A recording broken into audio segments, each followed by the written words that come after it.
Hi everyone, you know how I'm trying to do it on this channel, so I'm gonna go straight into the review here. We have a Battlefield game for which DICE promised more transparency and an authentic experience, and what we got was almost no communication from the developers, and something further away from a true Battlefield game than we've ever seen. Remember during the beta, where all these game praisers and DICE paid YouTubers were repeating, "It's an earlier build of the game, it'll be fixed by launch." Every time someone pointed out that the game handled and looked like shit, well, it's too late for those kinds of excuses now that the game has released.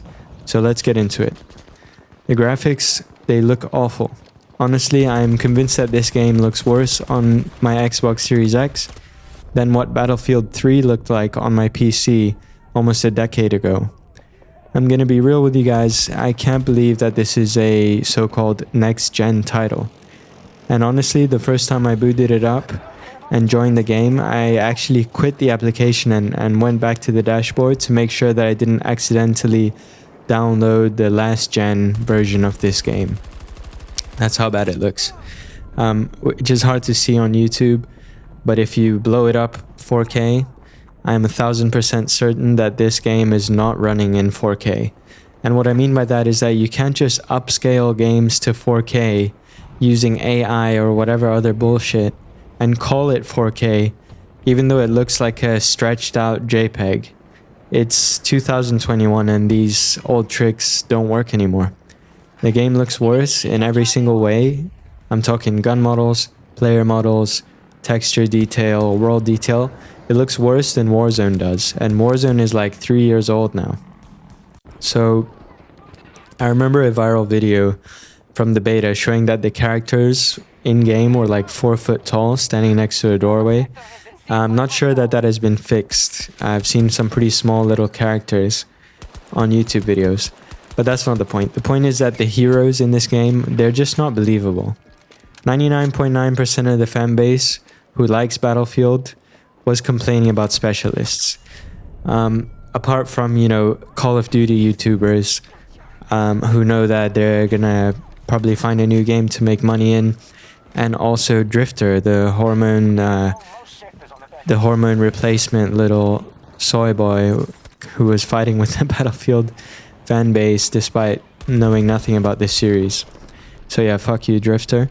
Anyway, the fanbase should still be complaining, but the worst part is that the specialists are just not likable.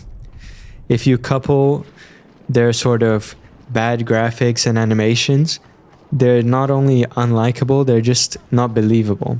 So DICE kind of hit a middle ground here between the kiddie skin seller heroes of games like Warzone and Fortnite and the faceless grunts of previous games, which in my opinion is what Battlefield should be. We're left with a tasteless, boring compromise that does nothing except make the game more like Apex and less like Battlefield.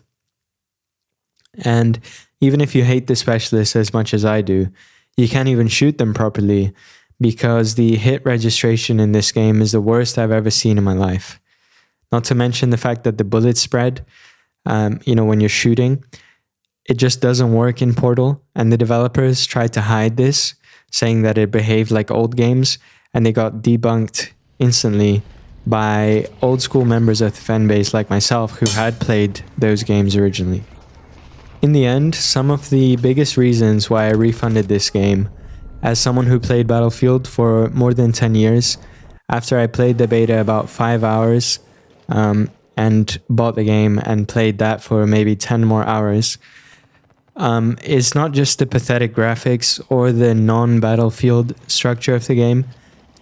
I actually refunded it because you can't disable crossplay in the full game. Literally, not only does DICE, force you to play against PC if you want crossplay. So say you have a friend that has a PlayStation and you have an Xbox. If you want to play with them, both of you are forced to play against people with a mouse and keyboard. They actually, not only do they do that, they actually disabled the option to turn off crossplay in-game. So I'm not paying, and pardon me, the only way to make crossplay is changing it on a hardware level, which means that you can't use crossplay on any game if you do that. So I'm not paying $70 to get dabbed on by some guy with a mouse. I used to play Battlefield on PC. I think PC is the best platform. I just have a console right now. Those two player bases of Battlefield on console and on PC shouldn't be getting mixed.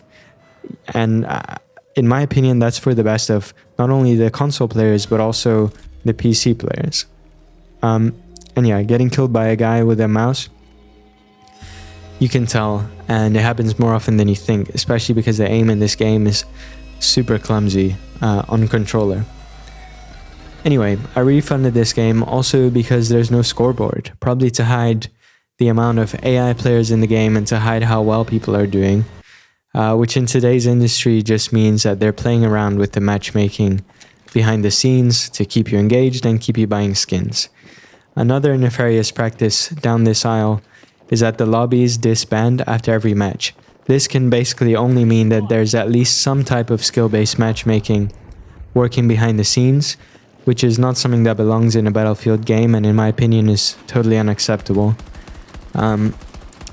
So, as if the destruction of the classes and the hero shooter mechanics weren't enough, they put a SBMM in there, and I'm gonna say it, this game has SBMM until proven otherwise. Some developers saying it doesn't is not good enough. We can see an example of that in Warzone. Anyway, as if all that wasn't good enough, this game actually has no voice chat. That's right, you cannot talk to your squad members to strategize. In a game which is about, and has always been about, communicating with your team and working together, you know? It seems almost hard to believe. And maybe DICE will say that this is to create a safe space in their mature rated game, mind you. Even if they say this, that's an equally shitty excuse as telling the truth and saying there's no voice chat because the developers are incompetent and couldn't finish their game in time. So instead what you're left with to communicate is a clumsy sort of prompt system that basically does nothing except clutter the heads-up display for everyone else who's trying to play the game. So in all, if you're thinking about Battlefield 2042 and you stumbled across this video, take it from someone who really loves this series. Don't bother. Trust your instincts next time they release a AAA game showing only, rendered gameplay for months. And don't buy it. I'm going to use this money to buy Insurgency Sandstorm, and I guess just keep waiting for some other series to take Battlefield's place.